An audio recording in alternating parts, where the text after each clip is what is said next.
بسم اللہ الرحمن الرحیم الحمدللہ رب العالمین وصلی اللہ علی محمد وآلہ الطاہرین ولعنۃ اللہ علی اعدائہم اجمعین الی قیام یوم الدین۔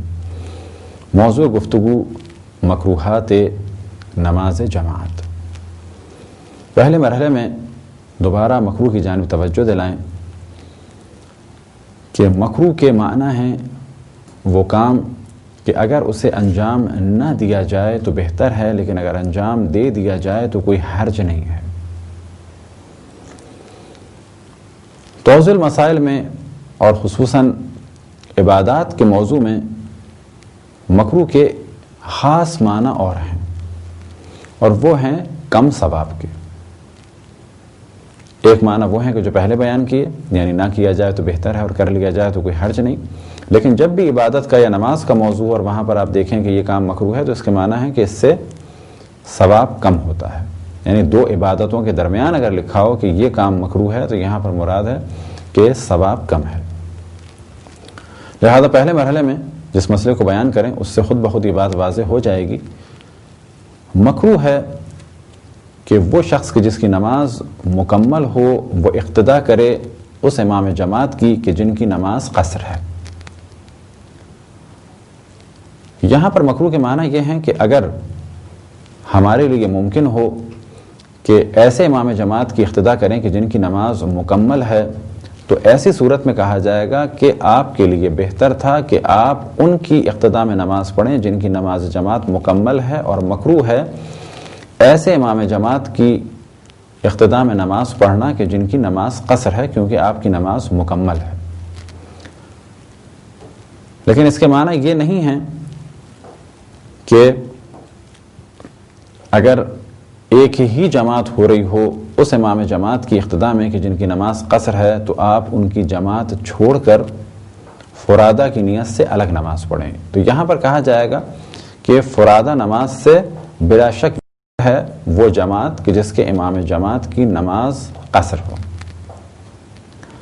بس یہاں پر مکروہ کے معنی ہے کہ اگر آپ کے پاس اختیار ہے، یعنی دو جماعتیں ہو رہی ہیں، ایک جماعت ایسے فرد کے پیچھے ممکن ہے کہ جن کی نماز مکمل ہے، تو پھر بہتر ہے کہ آپ ان کے پیچھے نماز پڑھیں کہ جن کی نماز مکمل ہے۔ اسی طریقے سے اگر کسی کی نماز قصر ہے تو اس کے لیے مکروہ ہے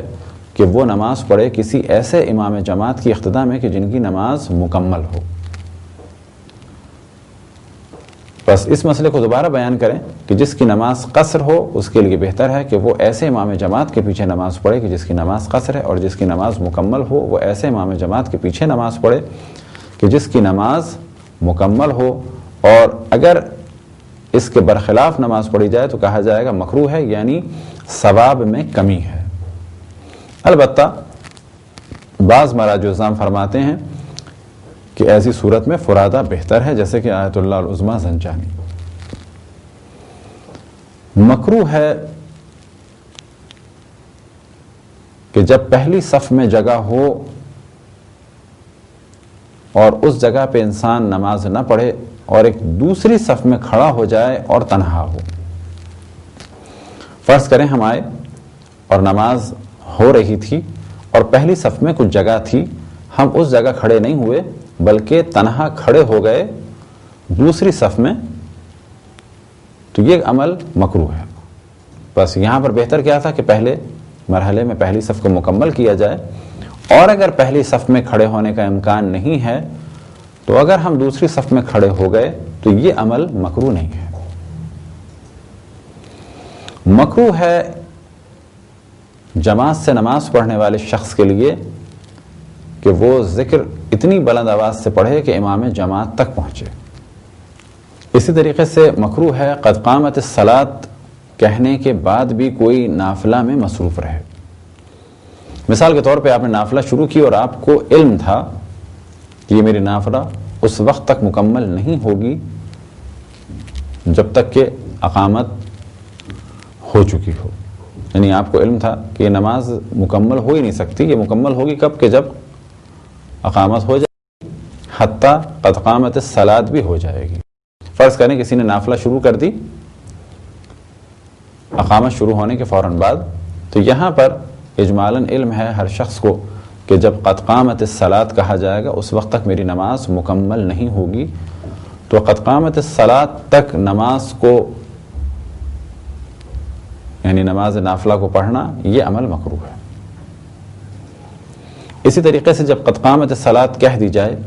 چاہے فرادہ نماز پڑھ رہے ہوں اور چاہے جماعت سے، البتہ جماعت میں کراہت زیادہ ہے کہ قد قامت الصلاۃ کے بعد کوئی بات کی جائے، البتہ ایسی بات کہ جو بہت زیادہ ضروری ہے اس میں حرج نہیں۔ مثال کے طور پہ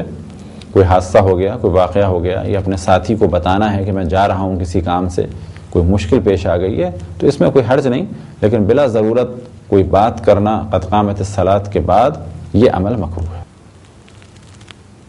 امام جماعت کے لیے مکروہ ہے کہ وہ دعا فقط اپنے لیے کریں، یعنی اگر وہ دعا کر رہے ہیں تو مکروہ ہے کہ وہ فقط اپنے لیے دعا کریں، بلکہ دعا میں دیگر افراد کو بھی شامل کریں۔ ہاں اگر کوئی دعا ایسی ہے کہ جو قرآن کی ہے یا روایات میں ہے اور وہاں پر فقط ایک فرد کے لیے دعا ہے، یعنی دعا کرنے والے کے لیے، تو اس صورت میں کراہت نہیں ہے۔ لیکن اگر ہم اپنی زبان میں دعا کریں، مثال کے طور پہ قنوت میں، تو ایسی صورت میں بہتر ہے کہ ہم دوسروں کو بھی دعا میں شامل کریں۔ یہ تھے مختصر سے احکام جماعت کے مکروہات کے۔ خداوند تبارک و تعالیٰ سے دعا ہے کہ بحق محمد و آل محمد ہمیں اپنے رسول، اپنی حجتوں، خصوصاً امام زمان علیہ السلام کی معرفت اور اطاعت کی توفیق عطا فرمائے۔ وصلی اللہ علی محمد و آلہ الطاہرین۔